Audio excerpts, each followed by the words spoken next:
The larger issue, and Jack is basically giving you the standard narrative, and that's fine. Right. And everybody's doing that in the Wall Street Journal, New York Times, Washington Post. Every once in a while, a little bit of truth creeps in. But the bottom line is that no one is moving a lot anywhere until the mud goes away.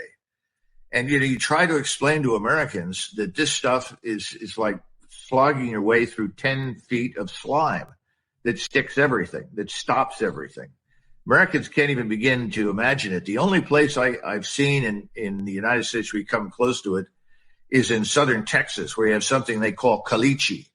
It's a real thick earth that becomes mud and does something similar. But even it pales before what we're dealing with in. Is this unique to Ukraine? And is this possibly what makes the Ukraine earth, dirt, so fertile for growing wheat? No, I think so. I think when you're talking about 10 to 15 meters deep in most places, this black earth that's very rich that will grow anything. Right. Throw anything in it, it grows. When the Ukrainian military superiors are foolish enough to send their troops into a meat grinder or the jaws of death, does American intel know about this, even military intel? And are they warned about it? Or do the Ukrainians do it anyway because of this vain effort to die fighting? Well, now you're moving into an area where we just don't know. I mean, I'm sure some of your former intelligence officers that you've spoken to can give you a better picture. My experience is that, first of all, if you've already decided what the outcome is going to be, which is the case in Washington, that Russia is going to be defeated, humiliated, and driven east out of Ukraine forever and ultimately capitulate and give up Crimea, if you believe that, then a whole lot of things don't work well. And one of those is that you may just ignore what comes up to you that doesn't conform to your preconceived ideas. That's always been a problem. We went through that in Vietnam for years. This morning in Moscow, President Putin addressed publicly the new U.S. ambassador to Moscow. There were other Western ambassadors there as well. And he basically blamed the war on the United States and articulated in public his view, a view you and I share, and most people watching us now share, I think, that the U.S. was responsible for the coup in Ukraine in 2014, the so-called color revolution. And the U.S. started all of this and thus is largely responsible for it. I don't know that President Putin has been that direct, that public about this before. Well, I think he certainly made the larger case. He hasn't been specific about the so-called coup, but there's a huge mountain of evidence to support what he's saying. And by the way, you now have Mr. Netanyahu in Israel, who is absolutely convinced that we're running a quote-unquote color revolution against him and his government. Well, you're a question ahead of me as to whether, God bless you, Colonel, whether you believe that the Central Intelligence Agency was responsible for massive, persistent, endless demonstrations in the streets in Jerusalem and Israel over the makeup of the Israeli judiciary. Well, you have this thing called the National Endowment for Democracy that is all over the place. And the National Endowment for Democracy should probably be renamed Color Revolution Headquarters for the subversion and installation of new governments that are subservient to, responsive to U.S. will. I mean, that was clearly going on in Kazakhstan in the first few weeks of this Ukrainian disaster. You'll recall the Russians sent a lot of special forces in there to help the government recover itself. It's been the case in any number of places. I think that's one of the reasons that Lukashenko has effectively signed on 100% for Putin, because you had the same outfit working in Minsk. Right. This is not new. Now, is the CIA involved with that? How else could it have happened? Well, President Putin was speaking directly into the eyes of the American ambassador in Moscow. President Zelensky was visiting one of his staunchest allies in Poland. We have a little clip there. There's the president of Poland, and there's President Zelensky. What more can the Poles give him short of troops on the ground, which we know is what he wants? Well, now we've got another problem in the region. All of these, well, I shouldn't say all, but most of the states in Central East Europe that border Russia or are close to it in any way have agendas. We've got to remember that Poland, after World War I, regained much of its territory that it had lost in the 1790s. It would like to do the same thing again. Remember that Stalin's great gift to the Europeans was to shove millions of Germans further west, then shove millions of Poles into places that were historically German, at least for 1,000 years. And this had a wonderful effect because it forced the Germans away from Russia, but it also created in Stalin's mind permanent conditions of hostility between the Germans and the Poles for the territorial changes that he imposed on them.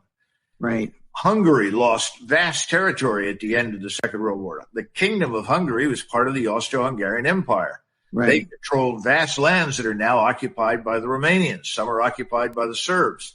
Some are occupied today by Croats. Some are occupied by Slovaks. So you go back into these countries and you begin to talk to people, and just because you lost a war, just because you weren't on the winning side 100 years ago, you have to understand these people. They were dominant powers for centuries, dominant not just in economic or military terms, but also culturally, linguistically. You get the same thing when you go to Iran. You know, very few people understand that from the Chinese border all the way to the border with Russia and Ukraine, the language that was spoken on the so-called Silk Road was Persian. All right. Well, while we're talking about cultural, are there cultural rumblings now in Kosovo? Yes. Yeah, that's another terrible wound. It's another example of where we intervened. We created an artificial construct that was forced into existence that otherwise would never have been tolerated in the region. Well, remember that Yugoslavia fell apart. That too was inevitable because the majority of people that were Roman Catholics or Muslim certainly did not want to live under Orthodox Christian Serbs. You know, that's another gift from World War I. It was a dumb idea. We're going to force people that have been either allied or ruled by Catholic Germans for 1,000 years into the arms of Christian Orthodox Serbs. It's crazy, but we did it. So that fell apart. And then we decided, well, all of these people must be compelled to live together in the new multicultural, multinational, multi, whatever it is, paradise that we in Washington are creating. And the whole world will learn this is the way it must be. Well, this is all nonsense. Kosovo is part of Serbia and has been part of Serbia for hundreds and hundreds and hundreds of years.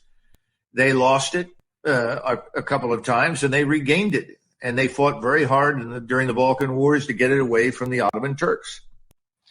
If you're Greek, if you're a Bulgarian, if you're Romanian, if you are Serbian, the presence of large Muslim populations that were essentially created by the Turks and separate governments and institutions that were installed by the Turks, they're very uncomfortable with this. And given what we experienced in 2001, you can imagine the paranoia flag went to full mast. It's still there.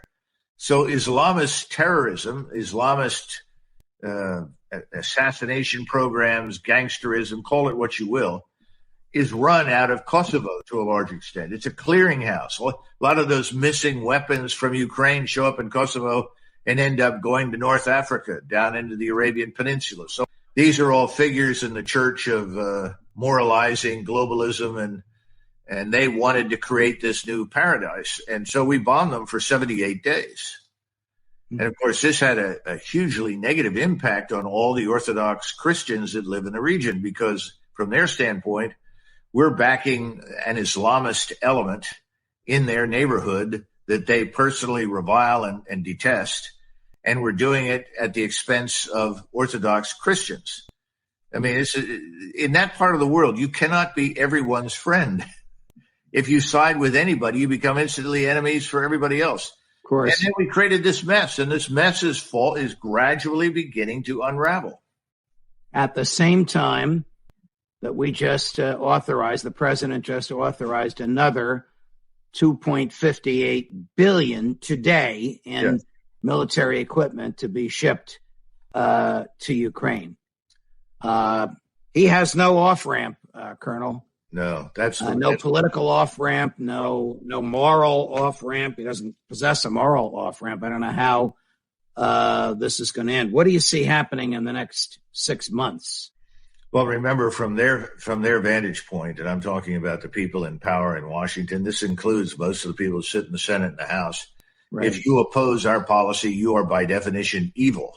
So that anything that we do to you is justified. This is the unfortunate situation. We demonized the Serbs and treated them as though they were all war criminals. We're doing the same thing to the Russians. It's all going to end badly for us. But I think that the most likely scenario is financial crisis followed by economic downturn that will drive us out of Ukraine. That's the only way I see us leaving. Unless, of course, some of these governments in Europe turn over. And remember, the situation in Europe, certainly from an economic standpoint, is in many cases much worse. I mean, I've got all these. I think the governments in France and Germany are very tenuous at this point. No, I think so. And you could see those governments change. And the average German on the street doesn't want anything to do with the war against Russia in Ukraine. The average German says, why haven't we negotiated an end to this?